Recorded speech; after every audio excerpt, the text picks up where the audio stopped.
రోజు ఏం వండాలని కూరలు ఎంచుకున్నప్పటికే సగం జీవితం అయిపోతుంది. ఇంట్లో వాళ్ళని ఏం వండాలంటే ఈ మగవాళ్ళున్నారే చూడండి, ఏదో ఒకటి నీకు నచ్చింది వండే అంటారండి. తీరా వండాక ఇది వండావా? అసలు నాకు నచ్చుతుందా? నీకు తెలుసు కదా అంటారండి.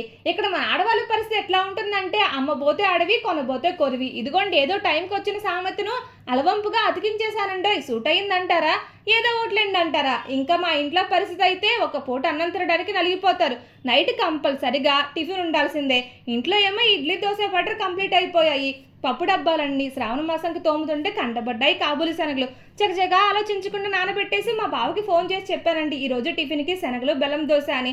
ఓకే అన్నారండి బానే. ఇంటికి వచ్చాక చూశాక అన్నారండి, కొమ్ము శనగలు అనుకున్నానే, కాబూలి శనగలు నాకొద్దు అన్నారండి. ఎక్కువ తినరనమాట. మనమా కా అనుకున్నాం, ఆయన కో అనుకున్నారు.